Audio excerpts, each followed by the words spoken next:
Let's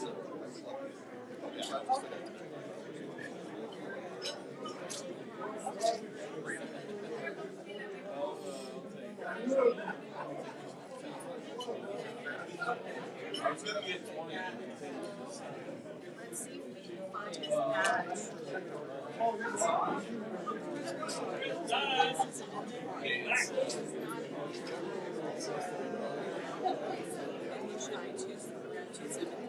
Yeah,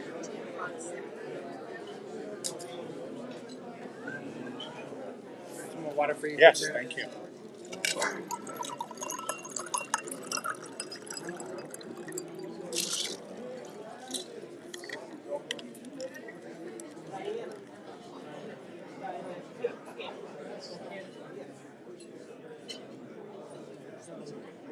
Get your raffle tickets for sale. Big pot today, over $1,000, about 20 cards left for the big pot. Get your raffle tickets.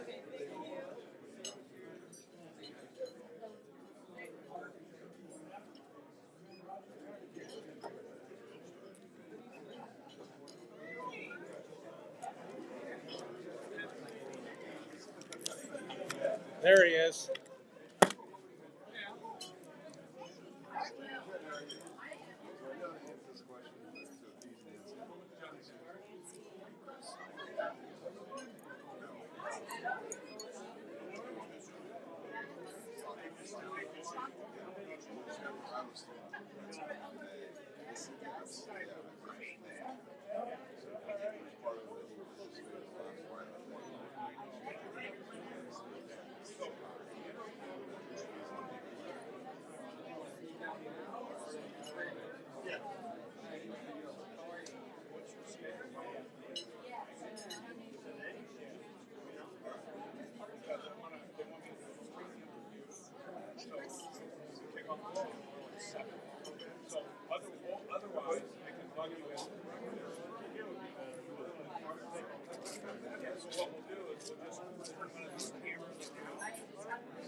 You know, that's why I want to capture him now.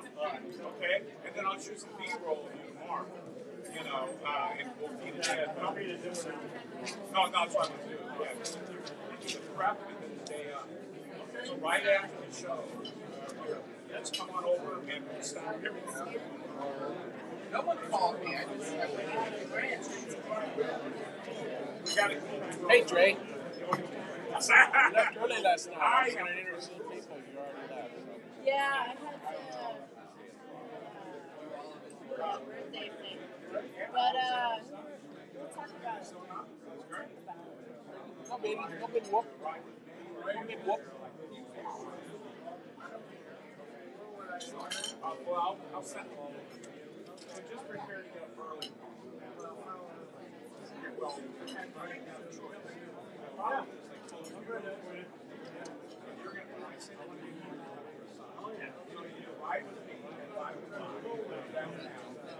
or figure out a route to get there before they close.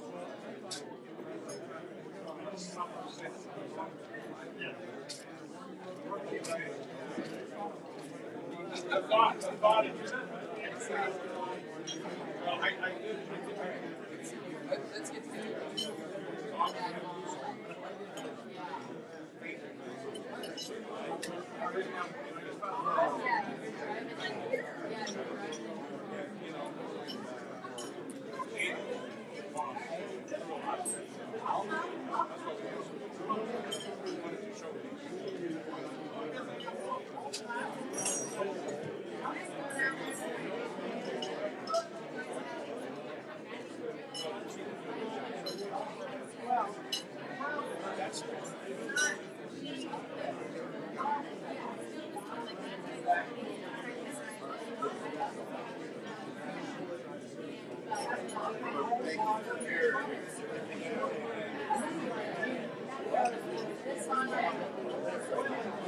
Get your raffle tickets. We are getting down to the nitty-gritty last call raffle ticket stuff. So get your raffle tickets.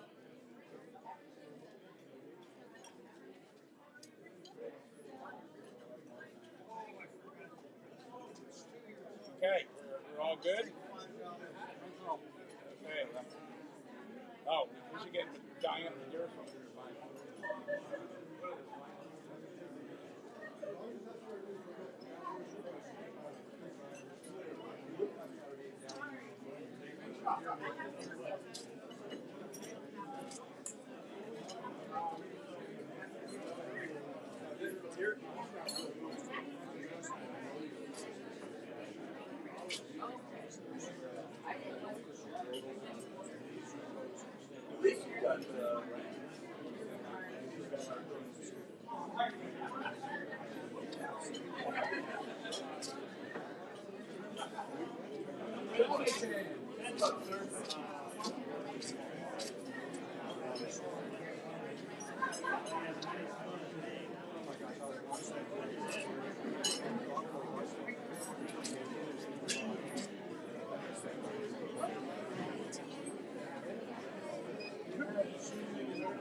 Yes.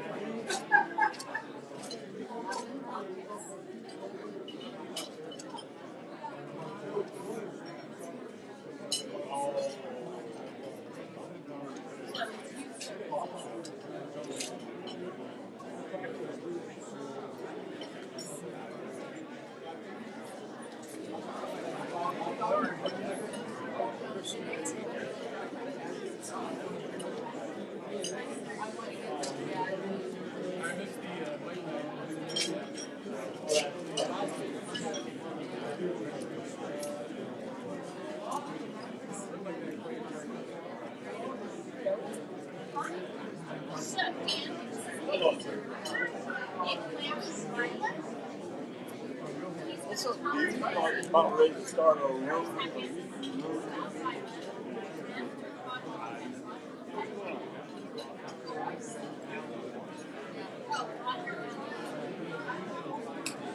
Where are you?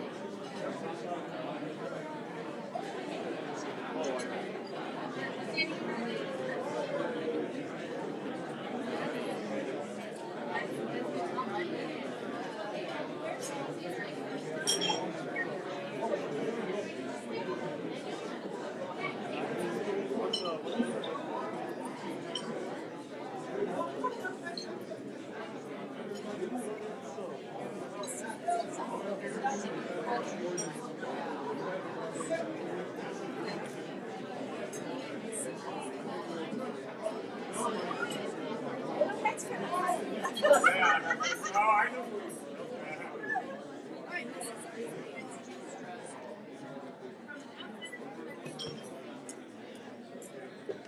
Brittany! Brittany's in the house! So you going right back to work after this? No. So, Got a little meeting with Gary. okay. And no.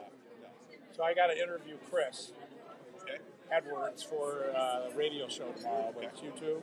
Okay. Can I try your hat on? Because I don't want to see if I can interview you with a cowboy hat. Sure. You think I could try your hat and see if it fits? It's got expandable. You got a little head. I got a big head. You got a big head? It's just expandable. Yeah. Okay.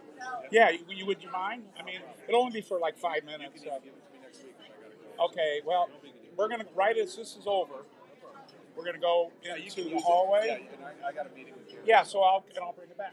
No problem. It's only going to be a 5-10 minute interview, so your meeting will probably last at least that long, right? Okay, great. It's expandable. I like it. It's comfortable, actually. Amazon, $35. Yeah. I know these guys. Cowboy hat I've had since I was 6 feet. These guys paying $200 for a hat. It's the same felt.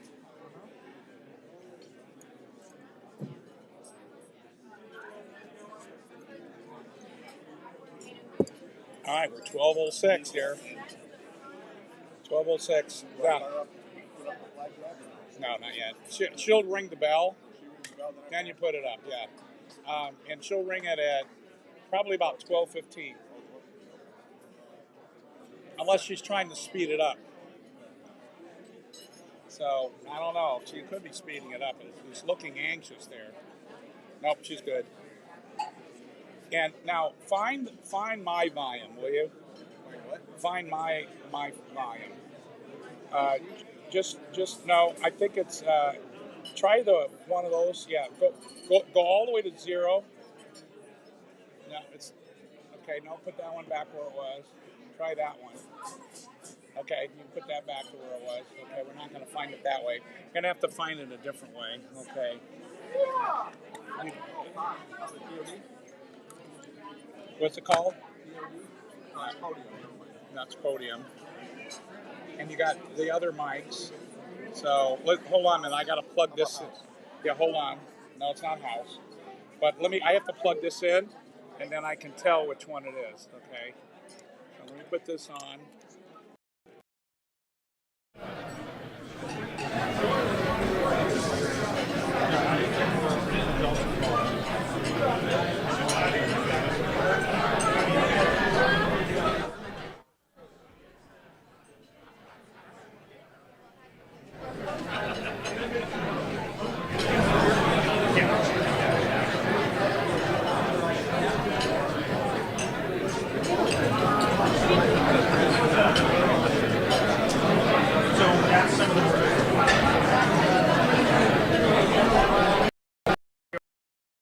Unit for some reason last night it didn't charge.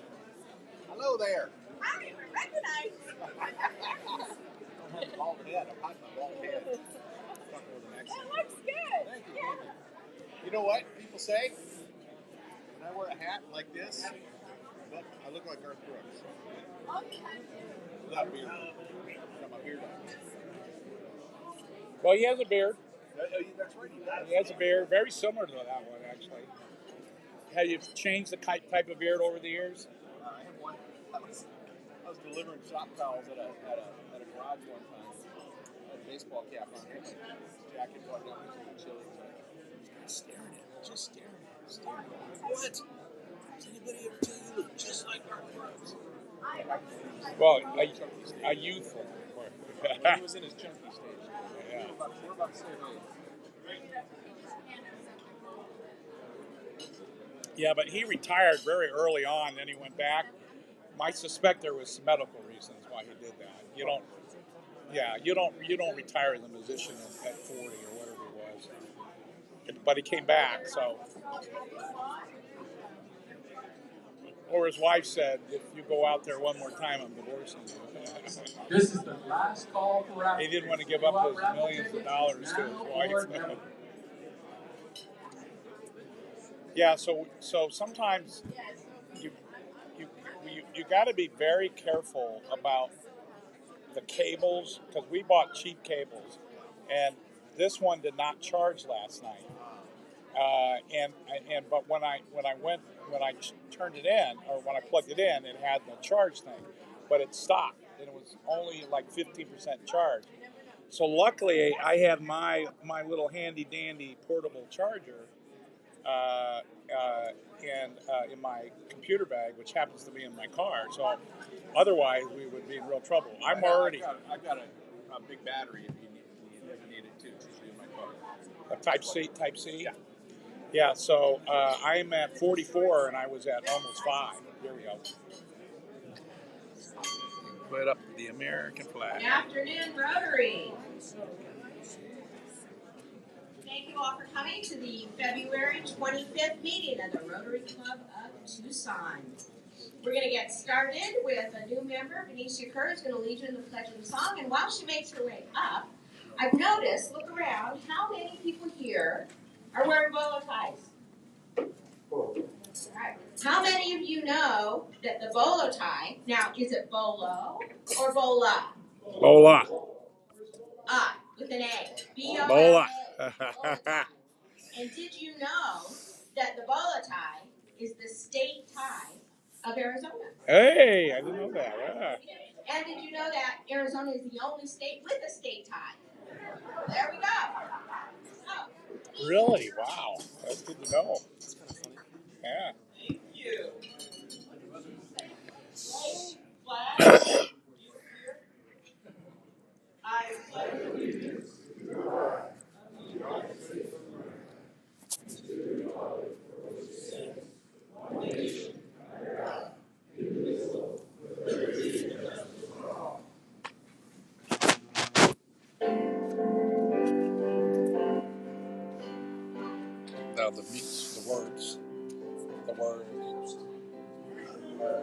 Should be the next slide. There you go. It'll be hard. You went to the last slide. That was weird, right? Yeah. Just enough to be. Yeah.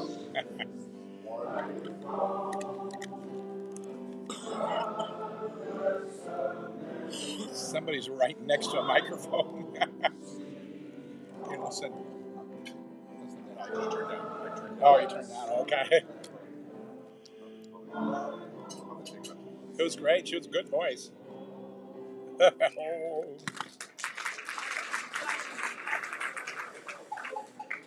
you, Benicia, and you'll hear much more about her coming up. And now we have Mr. Roger LaFay. Where's Roger LaFay? There, he's coming up here. So Roger's coming up for the inspiration. So Roger's with Credit Card Processing, My Camp Solutions, and he's going to inspire us. All right, feeling inspired. Okay. Years ago, I read How to Win Friends, Influence People by Dale Carnegie. All right, let's try a little closer. There you go. It works. Okay. One line always stuck with me. You can make more friends in 2 months by becoming genuinely interested in other people than you can in 2 years by trying to get others to be interested in you. That's a Rotary in a sentence. Service above self starts with genuine interest in others, their families, their businesses, their struggles, their dreams. When we truly care, influence, and impact follow naturally. All right. Thank you. Thank you, Roger. So, this is the first of many introductions for our erstwhile Sergeant at Arms, Dan Comm, Mr. State Farm. Well, I have to admit, I was too lazy to get my clear glasses, but it kind of went with the outfit with the black, so I'm keeping the sunglasses on. All right, so we have Rotary at home. So if you're at home and you are watching Rotary, I'm waving to you. Wave at the camera in the back because we have YouTube. And if you're traveling or you want to send it to guests or you want to send it to family to show them what you're involved in, you can always check out Rotary on YouTube. And if you're in the Navy and you're underwater, but you get the internet, you can watch Rotary on YouTube. Okay. Now, when I introduce you as a guest, I want all you Rotary people to look at who our guests are because those potentially are our new members. So if you are a guest and you like what you see, I invite you to that back table to get a packet and see about becoming a member of Rotary. Now, what I'd like to do is when I introduce you, I'd like you to stand up so we can recognize you and really know who we're going after. So... Guest of Don Rawlings, Chris Smith. Chris, where are you? Hi, Chris. Guest of Gordy Seward, Mimi Aguila. Mimi?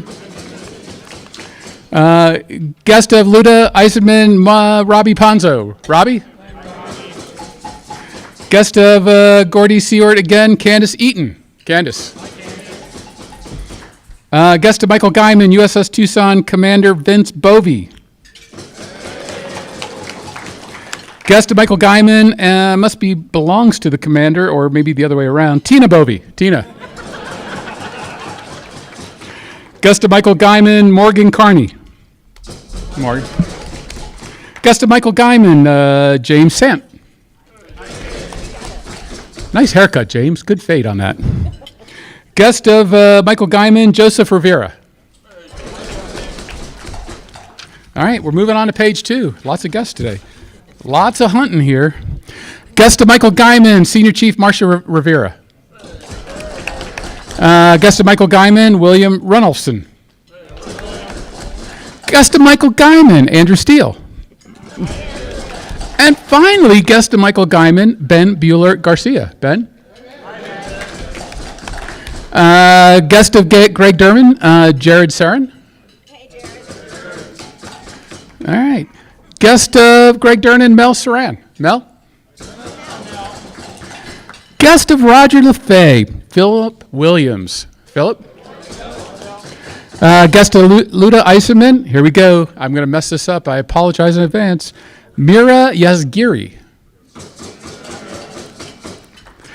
I'm sorry. Guest of Nancy Stockton, Nick Labicus. Nick? All right, and with that, huh? I don't know. All right. Oh, I did. I must have skipped him. Guest of Greg Durnan, Michael Moore. Michael? Did I miss anybody else? All right. With that, those are our guests. Happy hunting, Rotarians. See if you can get them to be a part of our Rotary group. And if you're a guest, look around. See anybody that has a badge on, ask about becoming a member. Thank you, Mr. Dan. So, also, I want to do another wave because Mari Ross, once she gets out from under tax season, will be watching this performance. So, everybody, hi, Mari. All right, thank you. Let's see. So, Dan Calm, don't go far because Dan is our Cookie Monster sponsor for the day. So, let's hear it for Dan, Cookie sponsor. And as such, he gets the Rotary bag to take all the leftover cookies. Thank you. And he gets what's coming, you know, the highly coveted Cookie Monster badge. Ta-da. So, I don't know that I can reach that. I can't reach that high over the hat, so you'll have to put it on yourself. But, I'll do that. All right, so Dan is now a member of a very limited but great club. So, there we go. Thank you, Dan. I get to announce a really exciting event coming up for our club. So I want you all to look at your calendars and make sure that you're available to come to the meeting on April 1st. And even though it is April Fool's Day, this isn't a joke. Our speaker on April 1st will be none other than United States Senator Mark Kelly. So, yeah, I'm excited about that too. And in case you're wondering, according to our bylaws, we are okay to have elected officials speak. We are okay to have politicians speak, but we're not okay for candidates. So in Mark's case, his term expires in 2028, so he won't be an actual candidate till 2027, so we're good. So, and so there's a couple things I want to share with you in terms of how the preparations for this are happening, because we're going to do it a little bit differently than usual. We are going to have increased security here, so we're dealing with Tucson Police Department, Capitol Police, et cetera, so there will be extra security, and when I know more about that, I can share that with you. The format of the meeting is going to be unlike our regular meeting. So we're going to, for example, we're not going to have this head table because really the meeting, people are going to come to hear Mark. So sorry, any birthday people on April Fool's Day, but we're not going to celebrate your birthday that day. So we're not going to have birthdays or Paul Harris or any of that. It's going to be pretty much Mark Kelly speaking. It's going to be laid out, so the head table, well, actually it'll be just a small stage up here with 3 chairs. So our own Michael Guyman is going to be the moderator. So the 3 chairs will be the 3 M's: Michael Guyman, Mark Kelly, and me. So 3 M's. So, so a couple things that you need to know. First of all, everyone needs to sign up in advance. We are anticipating a lot of guests, so we're going to open up registration to our club members first and your guests. And then once we know, because we have to cap it at this point at 250 people. So if you think back to when Tommy Lloyd was here, we had 199 people in this room. So we're figuring that with the smaller head table that we can fit some more people. We're going to move the sign-up table outside, that kind of stuff, to get as many, because somebody else is using the other room. So we're in here for now, so we have to cap it at 250. That's why as soon as it comes out on the Tucson, you need to sign up as soon as possible with your guests so we know how many people there are. And at that point, then, we can open it up to other Rotary clubs and other Rotarians to come. So that's how it's going to work. And then you guys, because you're members, it's part of your regular dues, and then guests just have to pay for their lunch. So that also opens up 2 opportunities for those of you who might be interested. So we're looking for somebody to help underwrite and sponsor the whole meeting. And we're also looking for a cookie sponsor because since there's more cookies, it'll be a little bit more expensive. So, so if you're interested in either of those things, talk to Dorina or talk to myself. And in the meantime, your assignment is to look at your calendar and be here on April 1st. So that's where we are with that. So now, speaking of Michael Guyman, I get to introduce Michael Guyman, who's with the Chamber of Southern Arizona. And so he is going to introduce our special guests for today. Thank you very much, President Dodd. Good to see you all. Happy rodeo. Speaking of that, as you noticed during the introductions, there are some folks here who apparently think that the rodeo happens on an aircraft carrier. So they dressed appropriately. But so we have, as was mentioned, where am I? The commanding officer, Vince Bovey, who is here with some of his friends and colleagues. But I just want we wanted to recognize them. I do want to thank my very long time and good friend, Ben Bueller Garcia, who helps organize a lot of the military activities here in this region. He made me aware of what's going on this week as it relates to the Navy, and we wanted to bring them here so they could spend a couple minutes talking about why they are here this week. So let's give a huge Rotary welcome and round of applause and thank them for our service to Commander Vince Bovey.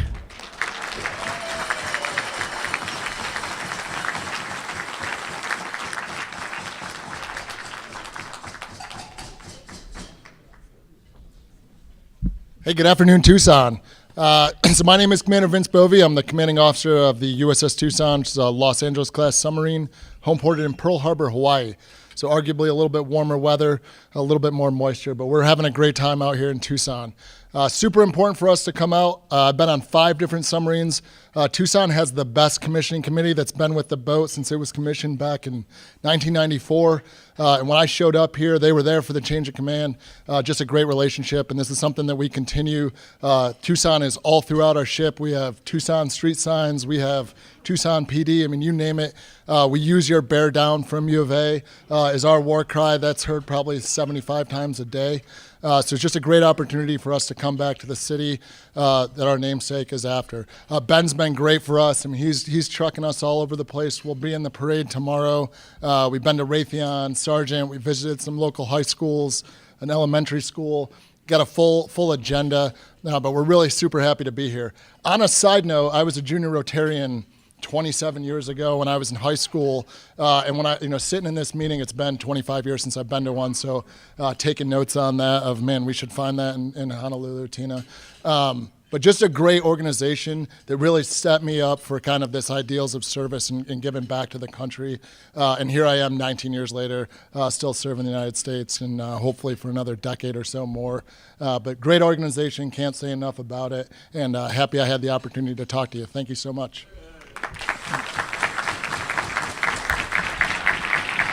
Thank you. And thank you to the team. You want to guys stand up so we can recognize you all again? Thank you, thank you. Woo! The USS Tucson.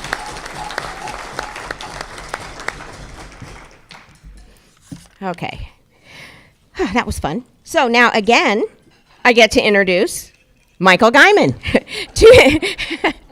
to introduce the special guest. Yeah.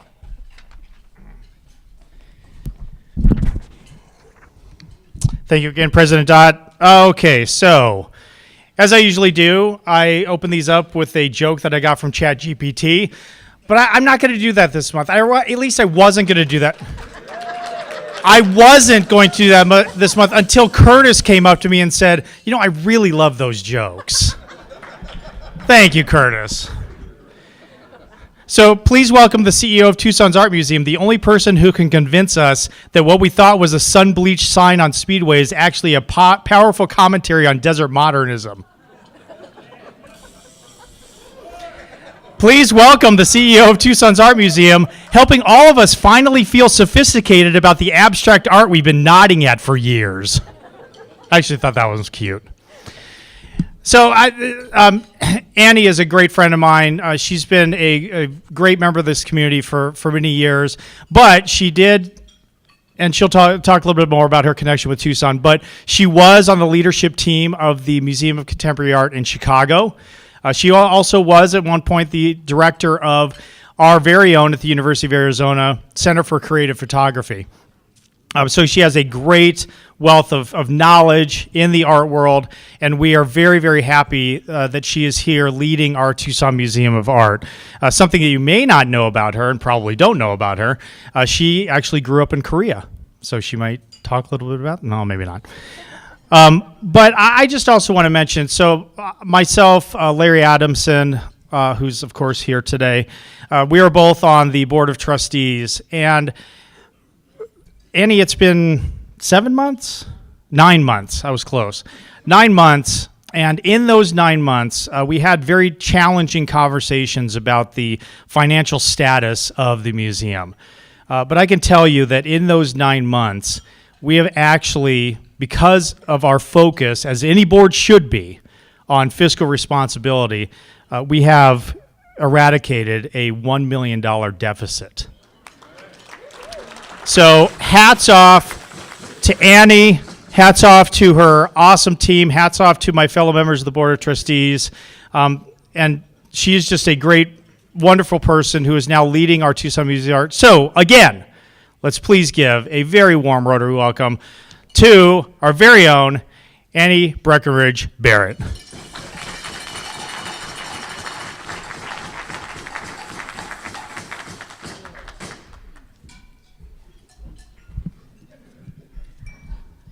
Well, hello, everybody. It is my pleasure to be here, and thank you for having me.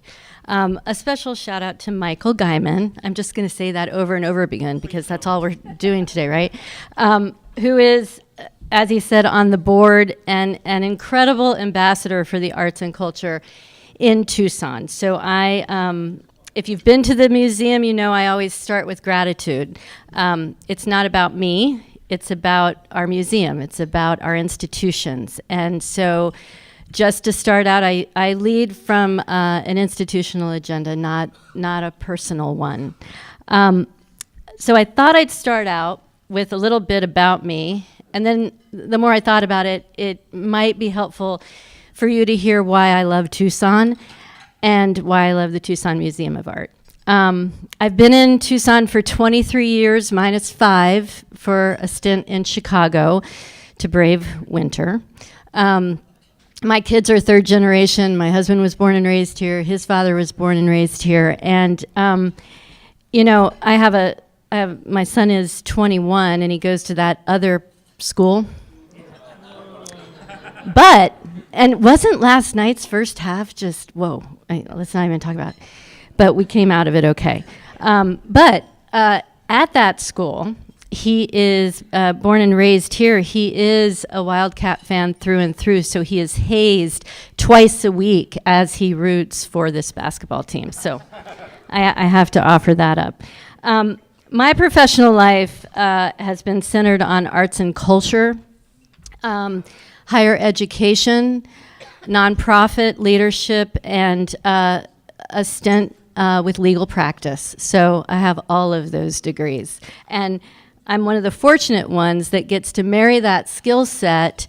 And now that I've entered this kind of last part of the career, or as my old boss used to say, I'm on the back nine, I get to do a job I absolutely love.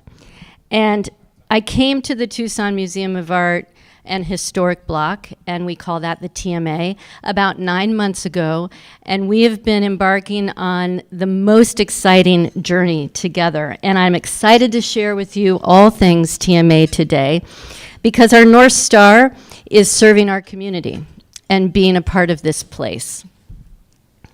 So, if you're not familiar with the Tucson Museum of Art, I hope by the end of this presentation you will come visit us, you will be involved, you might even become a member, and you'll bring your friends, family, and colleagues. In line with most museums, we're an accredited institution by the American Alliance of Museums, which holds us to the highest standards of cultural preservation, conservation, and stewardship. And our mission is quite simple: It's to connect art to life. And we do that through meaningful engagements. We spark creativity. We inspire discovery. And we are a place where we promote cultural understanding of where we are. My father-in-law used to tell me we are guests in the desert. And there is a reverence there. And we really believe that at TMA. TMA has been Southern Arizona's cultural heritage institution for 100 years. We celebrated that in 2024, founded in 1924. That's math. I'm an artist, okay? That's why I have Ashley here, okay? So today, TMA occupies an entire city block, and we are right across the street from City Hall, Alameda and Main, okay? That entire block is our museum. And this is because in 1973, we became the caretaker of 5 historic properties, and part of our duty is preserving those historical structures and telling the stories of the people that lived and worked in them. And so it makes TMA a place to learn about the past while exploring possibilities and everything in between. So, what does that look like today? As we enter our 21st century as a museum, our second century as a museum, what does that mean? It means that we challenge the idea that museums are only static formal places, beautiful places that are distant, where you have to have a very distant experience. We offer a space that welcomes engagement and sparks conversation. And it means that we create a place of belonging that is cross-cultural, it's cross-generational, and it's an anchor of our community. Art is a powerful force for connection, and it can move us across the spectrum of human experience. I have seen it conjure tears, joy, elation, curiosity, and every emotion in between. And so it teaches us about ourselves and our past, and it often anticipates what is to come. So TMA is your museum, and it's Tucson's museum, it's the region's museum, and because of this, our community is represented in our collections and in our programming. We're also connected, though, to a global artistic movement. Conversations we're having in Tucson and in our region about water, arid lands, borderlands, resiliency, infrastructure, water insecurity, and the list goes on. They're being had globally in other places with deserts, in other places that face the same sorts of problems. So when people encounter art at TMA, we provide a space for engagement, for civil discourse, and for understanding. And it's a place where people from all backgrounds can interpret the art in ways that are meaningful to them. So when folks come in from all over the world, whether they're here seasonally, whether they're here for the GEM show, to enjoy the Sonoran Desert, they come to TMA and they often find connection. And that's what we mean by being hyper-local, but globally relevant. So what does the work look like in action? Education is a critical focus. We're a 501c3, we're a nonprofit educational organization. That's our tax status. We are an arts integration partner for local schools, and we all know that there's a dearth of art education in our schools today. So we help teachers strengthen literacy, critical thinking, and problem solving. And our programs span generations. We serve people from 4 years old to 80 plus. Our memory and art programs I'm especially proud of. We support individuals living with dementia and their caregivers. And through guided art experiences, participants become reconnected with memory in a fascinating way. They connect with their identity and they experience joy. And it's absolutely wonderful to see. We see firsthand every day how art improves cognitive engagement, reduces isolation, and strengthens community connection. Family Day is every second Saturday of the month, and we have incredible engagement. It's pay as you wish, and there's always interactive programming and art making, so I hope that you'll take us up on that. So, what is our collection. Our collection is in action. We have over 11,000 works in our collection, and it is the foundation of everything we do. We have particular strengths in Latin American art, art of the American West, modern and contemporary, and photography. We activate this collection through exhibitions, public programs, lectures, performances, and community conversations. We've been recognized nationally for our community curation, where we go into the community and we invite community members, tribal members, those in the community that are active in partnership to come in and interpret the works from their points of view. We become the catalyst. We become the catalyst for empathy. We become the catalyst for learning, and we do it through the display of our collection. Now, in a fast-paced world, we often hear that people enjoy the museum as a place to reflect, to slow down, a place to gather, a place to explore your relationship with one another. It's a great place for a date on a first Thursday, by the way. And we hear from visitors that walking through the museum gives them something rare that doesn't come along every day, a place to think. Get away from your phone, get away from the saturation of information that we experience on a daily basis, and walk through the gallery and look at something that was created and interpreted on your own. So we are a place, increasingly, for respite. Now, our campus is unique. It's been a gathering place for millennia, and I do mean that. We sit on one of the oldest inhabited corners of Tucson. And because Tucson is a city of intersection, Indigenous, Mexican, Spanish, European, Chinese, and more, our museum reflects that layered identity. In Cordova House, which is one of our historic properties, you can right now experience an artist installation of a Chinese grocery store that represents over 100 such stores throughout Tucson from the 1920s to the 1950s. And it explores the connections between Mexican and Chinese communities here. Moving on through the house, you see exhibits that highlight families and businesses that were active in these downtown spaces. So we're much more than just an art gallery. When you walk through our historic block, you are literally walking through Tucson's layers of history. So, as we enter this second century, what are we doing? Well, it's only been about 9 months, so I can tell you that now that we are behaving with a strong financial discipline as our focus, we are entering into a phase where we're going to launch a master plan. And that process will consider every inch of our campus. This includes our store, where we're going to be thinking about retail partnerships, more local artist collaborations, new product selections, limited releases, member-only items. It also includes our outdoor spaces and every inch of every building, because what we need to do is expand our accessibility and engagement and strengthen our partnerships so we can be that nexus, that place that ultimately becomes a reason that you come to Tucson, not just a place to visit while you're here. And we aim to support downtown vitality and the region's vitality, to amplify Tucson's creative identity on a national stage. That's our work ahead. Now, how do we engage? Well, we engage by inviting you to visit. Bring your families, bring your friends, bring your colleagues, partner with us. Rent our spaces, weddings, corporate events, private parties, we do it all. Come and enjoy lunch or brunch at Cafe a la Carte.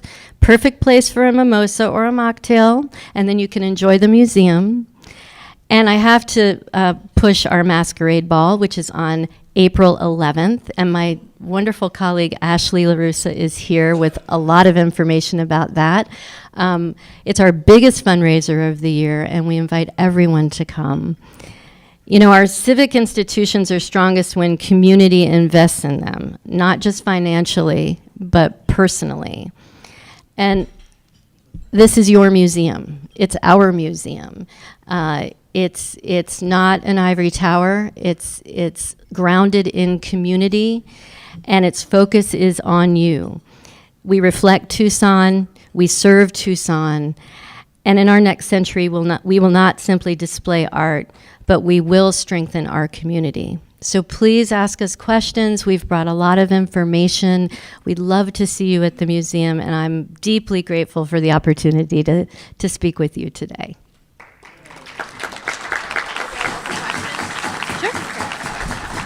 Questions, Mr. Dan? Questions? Microphone? Oh, over here. All right. Dr. Rogers. I'll speak up. I've been to events at the museum. It's a great venue. Thank you very much. Hold, please. Is this on? In light of things at the Louvre and the De Kooning from Tucson, are you worried about theft at the museum? That's a great question. I am not worried about theft, and since the de Kooning was stolen at the UAMA, we have heightened our security in our cultural institutions over there. So I'm not worried about theft. One of the reasons is because we are accredited. We have to meet certain standards of security, certain standards for climate control and humidity for our open hours. And I'm very proud of our safety team. Our visitor experience and safety team is top notch, and they're doing an excellent job. There are, in a place like the Louvre, we don't have that many people walking through every day, but I see that in our future. Absolutely, 100%. So if I've got to hire more safety because I've got more revenue coming in, that's great. Hi. Hi, thanks for being here. Are you still going to be having First Thursdays? That's not going away? No. Right now, for the past 9 months, we've been in an assessment phase of all of our programming. We've been doing First Thursdays and Second Sundays for about 10 years. We will always have a Pay As You Wish Day. And as of right now, yes, everything is on the calendar. If it does change, we'll push it out there and make sure everyone knows. But our programming in those areas are some of the most well-attended, and we're very proud of our Thursdays. Hi. So we really appreciate you being here, and I agree. It's a wonderful museum with reflection and revelation, and I also appreciate how you're constantly rotating the exhibits. I have a question. Is it, and I thought about with Michael about financially, right? So you've got, you have artifacts that are on loan, that are gifts, and that you purchase. Do you know roughly what that ratio is of each?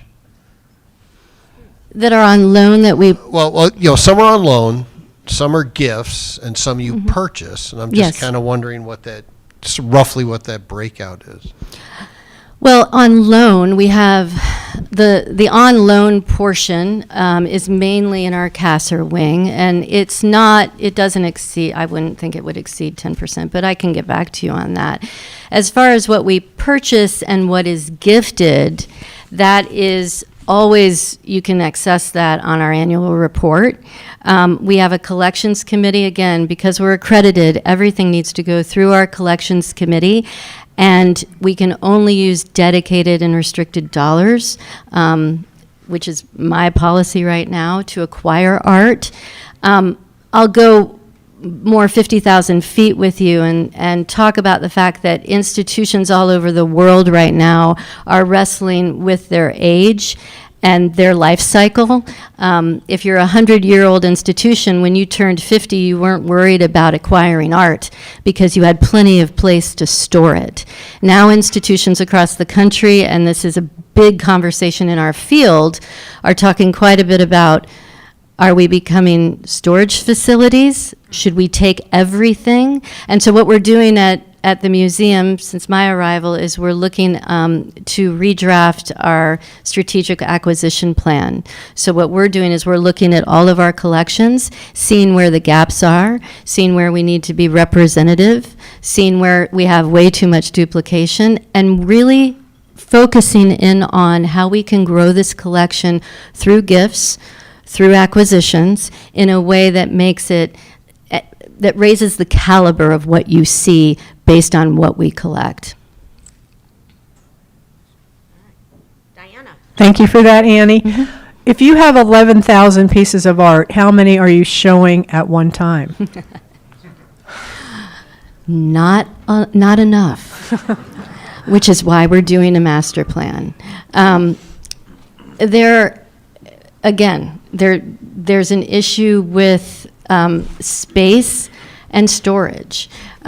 What we're embarking on, I've got a lot of embargoed information I can't share, but it's all going to come out within the next 5 months.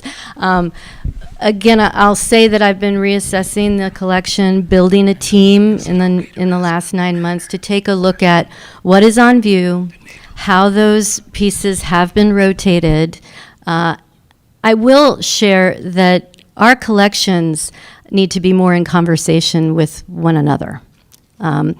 We follow kind of a traditional way of showing our art, and in the field over the last 10 years, there's been a lot of conversation about different time periods being in conversation. How is one work from one time period inspired a contemporary artist of today? So we are, I have brought on board a fantastic colleague. Her name's Meg Jackson-Fox. She's the inaugural chief of curatorial and convergent practice at the TMA, and she's assessing our content in a way that you'll see over the next few years. We're going to be presenting the collection in really exciting ways. So there are strict rules on deaccessioning. So when you have a piece in a museum that's accessioned into a collection, if it comes via gift, then there are very precise rules that you must follow about deaccessioning it. When you sell a piece, that revenue has to go straight back into the collection. You cannot spend it for operations, and I'm sure people have read about Detroit and Delaware and other museums that have been forced during COVID and over the years to sell their artwork and use that money for operations. When a cultural institution does that, it loses its ability to exchange exhibitions with other museums. It loses its status with the American Alliance of Museum Directors, and it's a little stain. It takes a long time to recover. So anytime you sell art, you take that. When I was at the Center for Creative Photography, I sold Ansel Adams duplicates and brought in $2 million for that collection to expand its collection, bring some women into that canon. And so you do it, you have to do it correctly, and you have to follow the guidelines and the standards. Time for one more quick question. I feel like I need to put this on. On Sunday, 3 days ago, 60 Minutes did a piece about the role of AI in art, and even talked about or showed an AI-generated piece at MoMA in New York City, which generated a lot of interest. What is I know this could be a 2-hour discussion, but quickly, wow. What is your opinion about the role that AI can play in art in general and in TMA in particular? Sure. In the art world, we used to call it time-based media, and now we're wrestling with what to call it. It's exciting. I mean, as society evolves, art evolves, right? We have laws about copyright. We have laws about appropriation. The lawyer in me has a lot of questions about that are very separate than the museum director in me, which is really good that I don't represent our museum. I think it's interesting. I think it's exciting. I think that it's going to be a new lane, just like, Bitcoin's a new lane. We need to embrace that makers are going to start using it. How we display it and how we recognize authorship, that's going to be our challenge. But I will never be one that doesn't invite new creativity and new making. All right, thank you.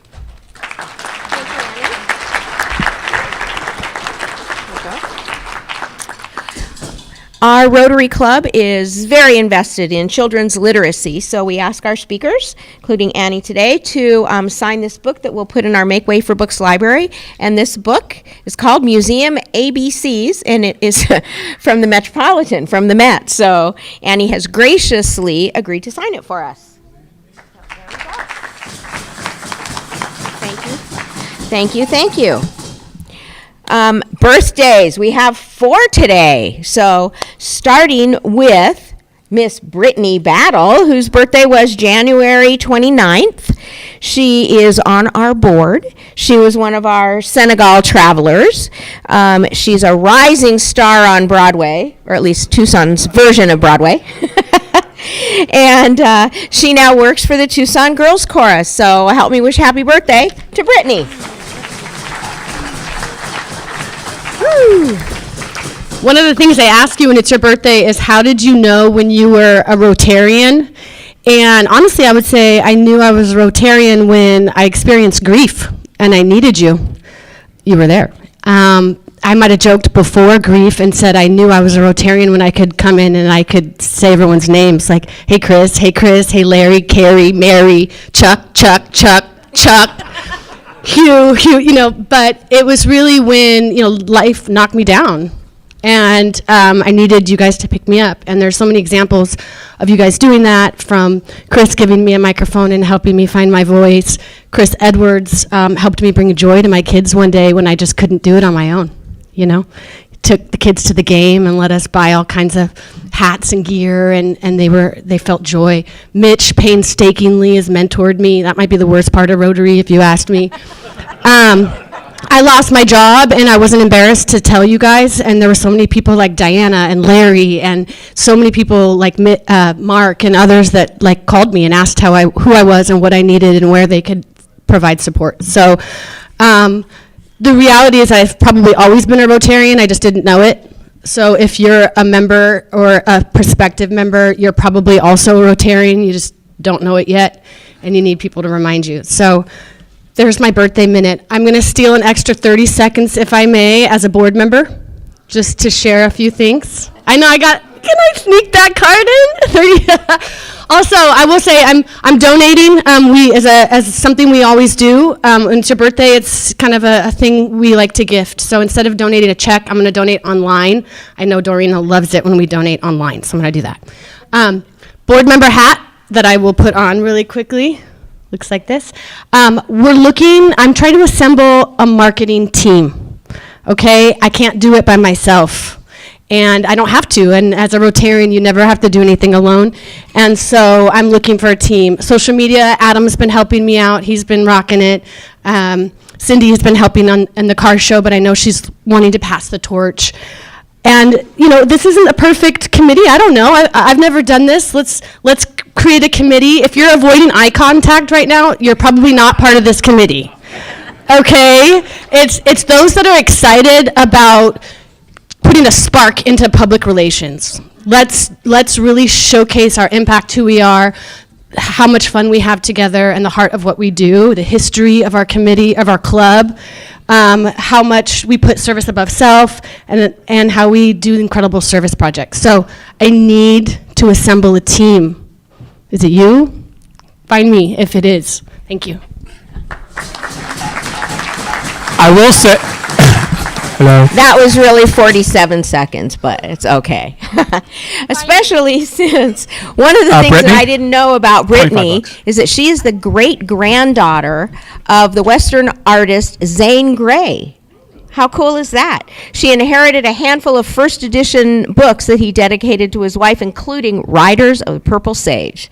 So, yeehaw, Brittany. Our next birthday celebration was on February 2nd, Tim Putney's birthday. And I don't know if you were here last week when we talked about how many people have been in Rotary. So how long, Tim? 52 years. I think that ranks as the longest lasting Rotarian. Oh. When he said 52 years in Rotary. Thank you, Chris. Yes. So, come on up, Mr. Tim, come on up. And let's all wish Tim happy birthday. Thank you. Thank you. Rotarians, said that I've been in for 52 years. The oldest one is Bill Harlow. The second is Larry Adamson. I'm the third. So that research was done by Bruce Jacobson, and I think he's right. But anyway, you're all my friends. I appreciate the camaraderie we have together, and I look for years more. Thank you.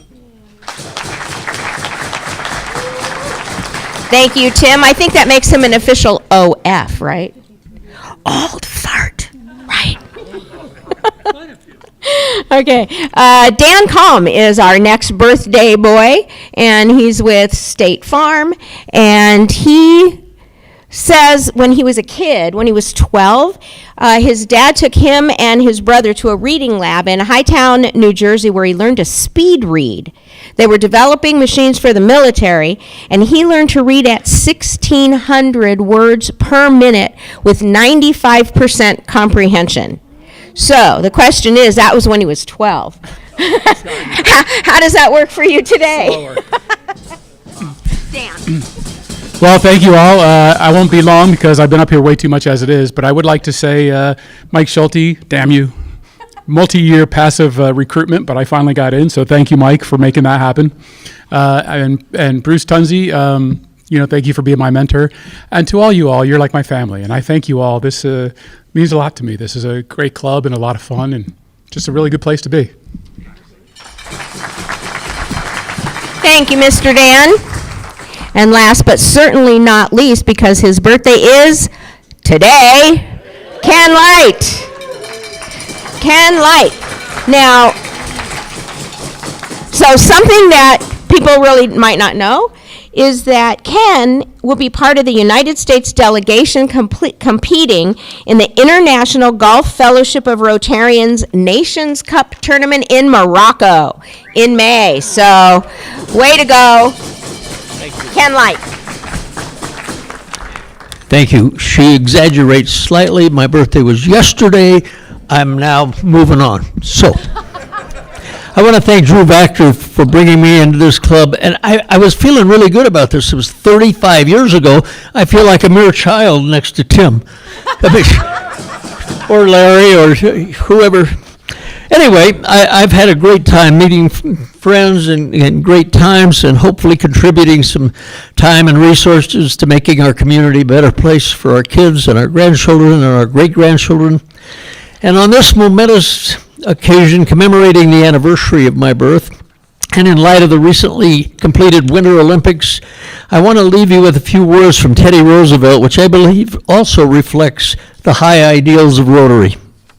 It's not the critic who counts, not the man who points out how the strong man stumbles, or where the doer of deeds could have done better.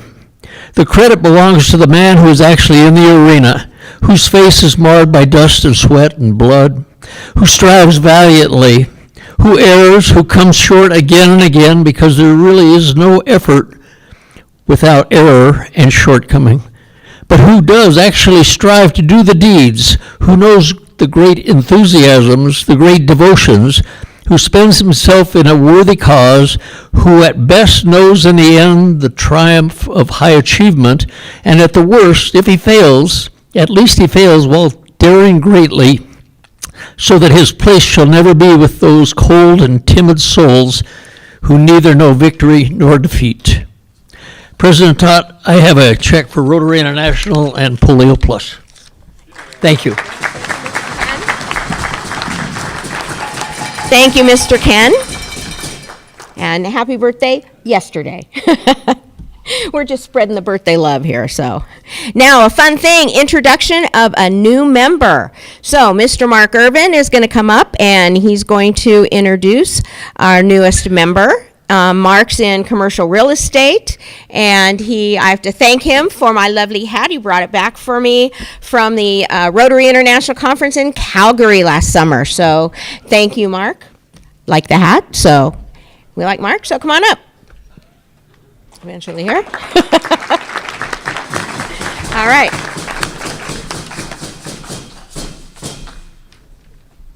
Okay, John Duvall, you can't answer this. What is their motto? USS Tucson. No. And there is an El Charo down under on the sub, but it is ready for the hunt. That's it. Okay, so time to introduce a new member. If you were around last Thursday and had any sense, you would have joined us here at the Tucson Convention Center for the Business Leaders for Early Education Breakfast, which was put on by United Women, which is United Way's gig. I got invited by a wonderful gal named Vanessa Kerr, who I had a chance to meet when she kind of first got here. Tony Penn said I should harass her. She is the El Presidente and CEO for United Way, and today she celebrates 247 days at the helm. I'm going to tell you guys, I'm really excited about Vanessa joining our club for a couple of reasons. First, she's an amazing, amazing woman. You're going to learn a lot about her. But also, I'm just happy to have United Way back in our club. A little history for those that maybe don't remember. We had Eddie Parker was around in the late 80s and through the early teens, and he was with her for 20 years. He was a former CEO. Then we got Tony Penn. Tony's with us for about 3 or 4 years. He's now an emeritus, or not emeritus, he's filling the Boys and Girls Club ranks. So as long as he's at the helm there, which won't be that much longer, he'll be a member, so we'll have to bug him. Anyway, let me tell you a little bit about Vanessa, if I might. So she comes to us from the United Way of Metro Denver. If you did not know, that is the oldest, and I guess the first United Way that was established. When she was there, she was their Chief Impact Officer. And in case you're wondering if she just goofed off there, I will tell you her boss said we got the greatest steel in the world. While she was there, she was just a couple of little accolades. 9 News Leader of the Year. American Heart Association Women of the Year. Top 25 Most Powerful Women by the Chamber of Commerce. Pay attention. Again, her boss, Christine, said that Tucson got an amazing leader with incredible leadership skills and community connectivity. I had a chance to spend some time with her husband, Keith, and her husband, Chris, who's in real estate in Denver. I'm going to work on that.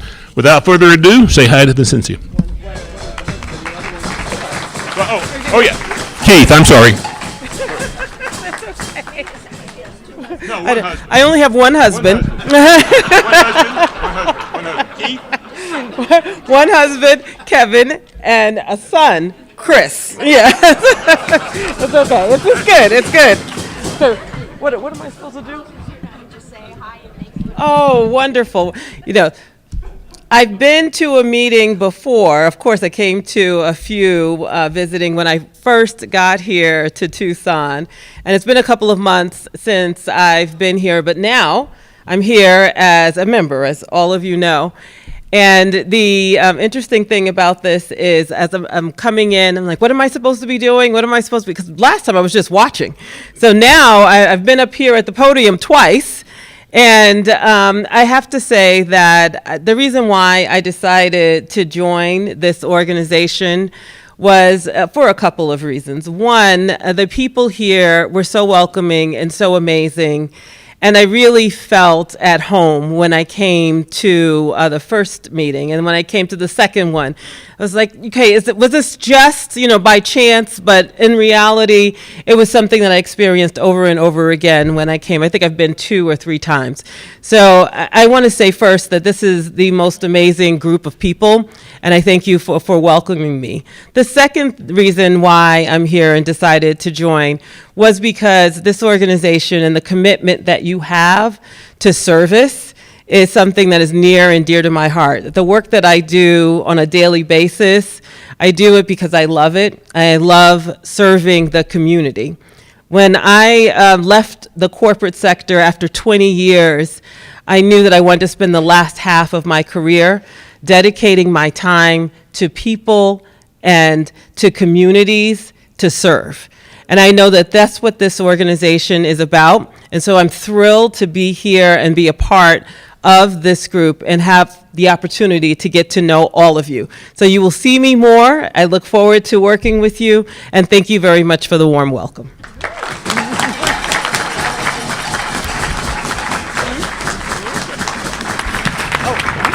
There we go, yes. Thank you. infamous yellow bag here. We have a photographer. You do. Oh, there she is. Hi, Deb.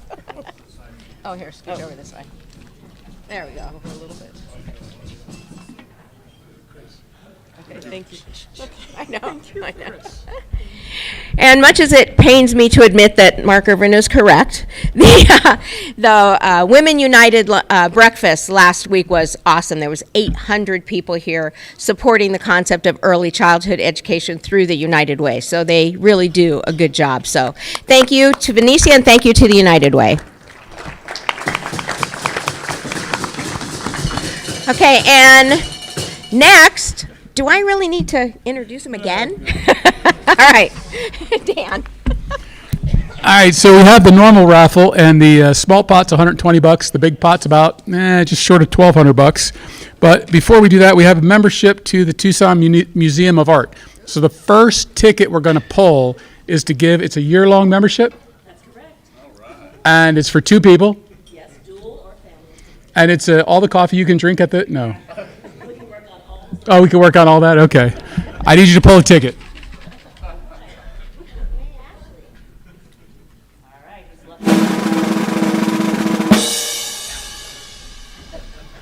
All right, here we go.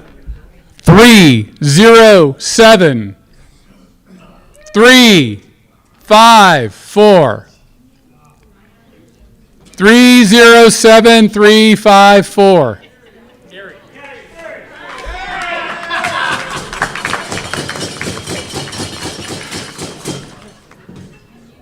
Sorry, buddy. You get a ticket. You get to go to the museum. Would anybody like to buy this from Gary? Would you like to pull a ticket? This is all the cash that Gary's not going to win.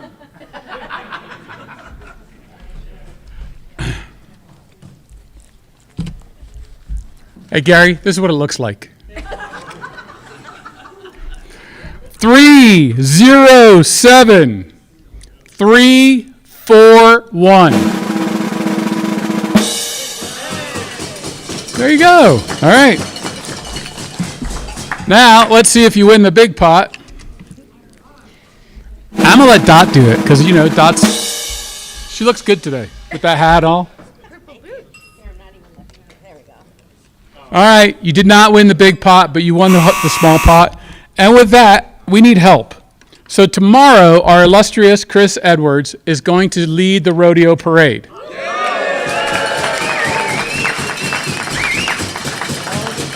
So I'm hopeful that we can, like in basketball, we watch the Cats warm up. In baseball, you see pitchers and catchers, everybody's warming up and getting ready. I'm hoping that we can get Chris up here and get warmed up and get him going. Well, I'm very humbled and very honored to be chosen to be the Grand Marshal of the parade. I'll be the first one in the wagon. There'll be several of you out there, I'm sure. If not, you can also stream it on KRLD Channel 13. It'll be Channel 13. So what I'm going to be doing is practicing my wave, and I think that you guys have done this before, but we're going to go once this way, then this way we're going to give the guns. I'm going to do that also, and then come back the other way waving. Okay? So here we go. Let's start over here. Everybody do the wave. Woo! Now the guns. Now I'll be doing this on the TV just for you guys. Yeehaw. One more. Woo! Yeehaw! Thank you guys. I'm super excited and honored and humbled to be your Grand Marshal this year.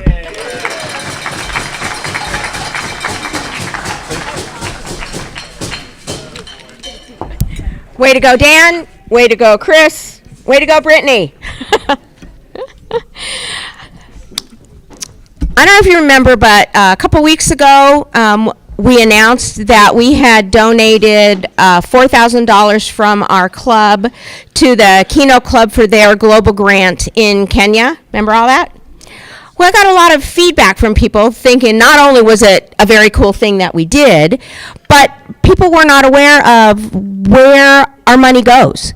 So we're going to start a giving moment because Curtis started it last year, and we're going to continue. The President's Discretionary Fund has several $1,000s in it that the purpose is to donate to other organizations. So Curtis invited the board, and I just invited our board, current board, to decide which agencies they would like to help support through this. And so the first giving moment is going to be described by Mr. Michael Guyman. I promise that is the last time my name is going to be mentioned. Good grief. Oh, that's very kind of you all. So for the giving moment, we talked about it at the board meeting. We had a board meeting last Thursday, and we discussed this.